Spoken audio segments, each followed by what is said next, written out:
for folks to understand, if they don't already, how Forsyth County got to this point of over a 15-year period.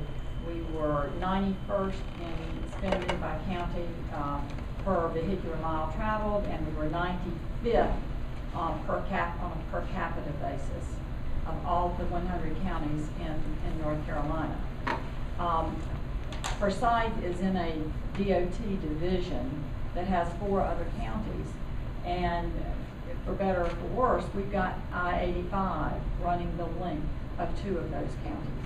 And for many, many years, that has sucked most of the life out of the equity formula money that has come to this division. And I've been talking about and fighting for years to get the interstate maintenance removed from the equity formula. It makes no sense whatsoever for the people of Forsyth to suffer as we have, because I-85 has needed so much funding. So, do you see any possibility of removing the interstate maintenance from the equity formula? There is a lot of debate about the equity formula. That's one part of it. The debate is even broader than that. I really can't forecast the chance of success or not on that. I think there's another issue, though, and that is the way we align the DOT board. In my own mind, there may be, and Pat Mike can answer this, but I don't know how we ended up with 14 divisions. And in my mind, we have 7 economic development regions. One thing I'm trying to do is we have 8 educational regions. We've got all kinds of jurisdictional lines throughout North Carolina. To me, if you can align it by economic development regions, if there is a reason that is logical and justified under public policy to have multiple districts, mental health, education, whatever, fine. But if these are somewhat arbitrary, then perhaps we need to look at the realignment of the jurisdictional regions, but not only DOT, but education, and we can probably get better synergy after that. I am told, I think that the DOT divisions were basically based upon where the prisons were, because they use prison labor on the roads. Now, I don't know that in today's time, in today's economy, that is the best breakdown. So I think you're going to continue to hear debate about the equity formula. I think you're also going to maybe hear more discussion about how should we align, should we not use economic factors more in the alignment of our DOT divisions. Representative Wong. Yes, thank you. First of all, Lieutenant Governor Dalton, thank you for the reference to my mother. We appreciate your concern and your comments and your communication with our family.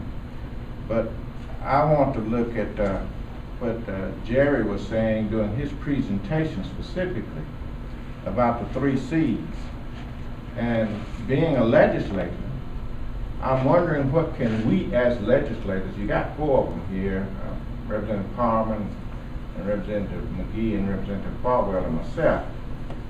What can we do, or either what can we specifically do to work with the other agencies to make sure we get back on the map? In my estimation right now, we're off the map. We're not even on the horizon. So at least we could get on the horizon so you can look over there and say, oh, well, I see Forsyth County is far away, but it's coming. Specifics. I know we deal in generalities. Well, we need to be more aggressive, or we need to be more interested, we need to be more dedicated. But I'm looking since I'm a legislator. Yes, legislative. There's a real simple answer on the Beltway. Take the cost factor out of the formula, which has been inserted by the administration this time around.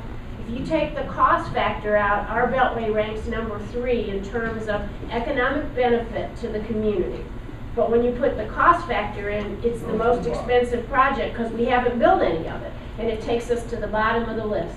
And So we're- if they would remove cost as a major consideration for how you rank the Beltway priority, we'd move up to number 3. Do we need legislation to do that? I believe we do, because I don't think the DOT is going to listen to us in any other way.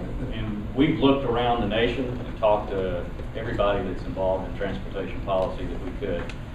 And thus far, we've not found anyone that uses that type of methodology. They've used the types of things that you talk about, economic drivers, Yeah. but not cost. But could you get that, or either some talking Yes, points or sir. bullet points to You us? And you can. see the other co-chair here, Representative McGee, maybe we could start working on something to address, you said the major thing is the cost Yes, sir. factor. We will get it And to that you. pulls us way down Yes, to the sir. bottom. To the bottom.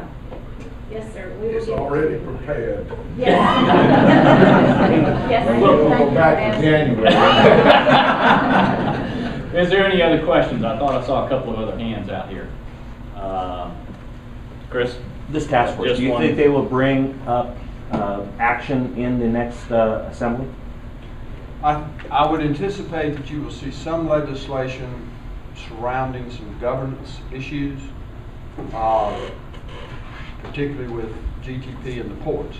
I don't think you will see any action on a logistical plan because we haven't really been up and running that long. It's a 3-year task force.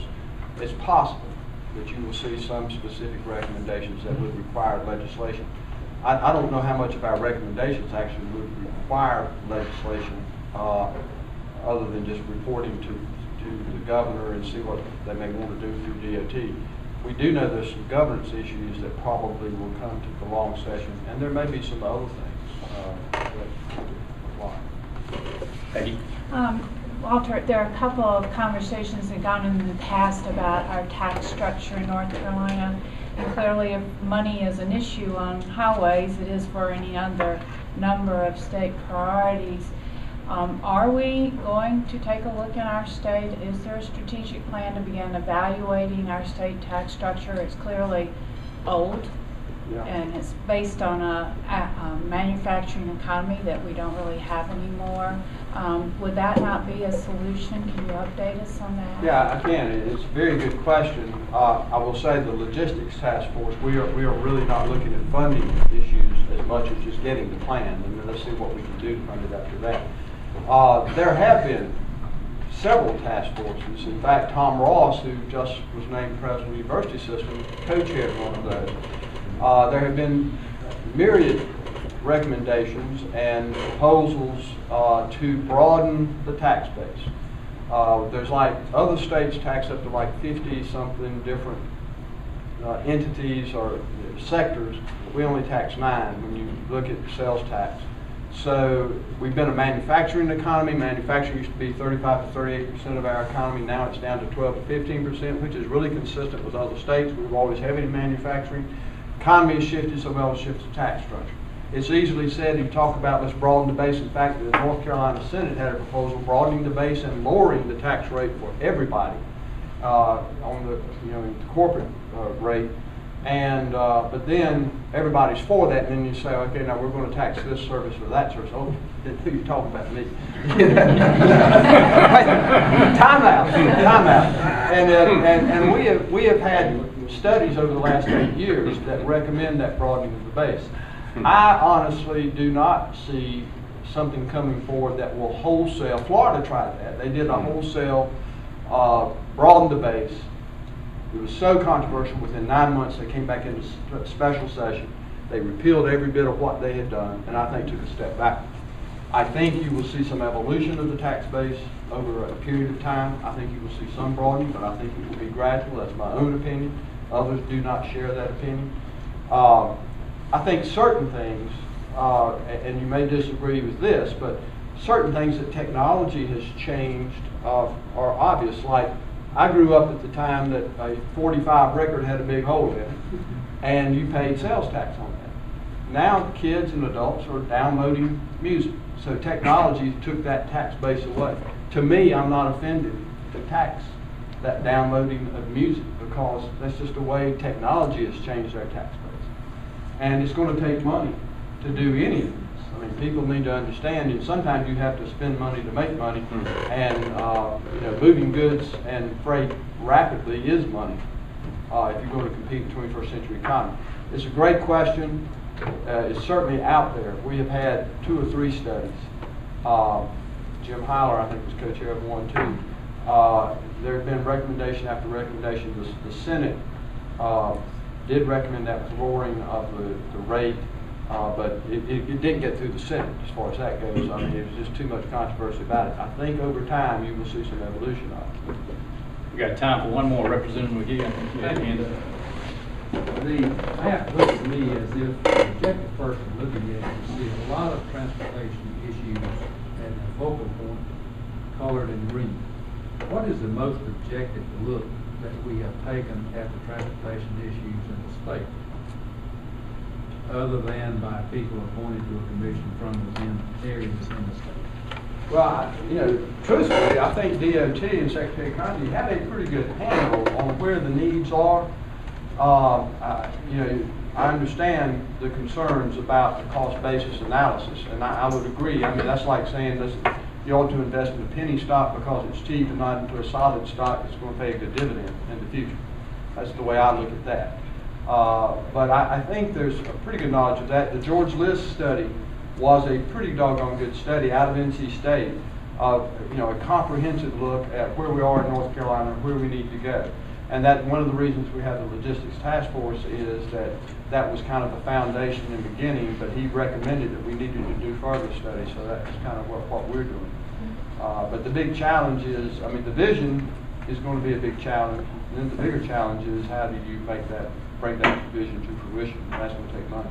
Well, to kind of put that in perspective, because you talked about the from the 20th to the 21st century, some numbers that kind of help put this in perspective. I don't know if you've seen it. I caught it on History Channel the other night, but they've got a neat program on. It's called The Nation's Crumbling Infrastructure, and it talks about water, sewer, air, you know, everything, utilities and highways as part of it. Governor Rendell out of Pennsylvania is in there and quoted. He said, in 1961, the U.S. spent 12.5% of its U.S. budget on infrastructure.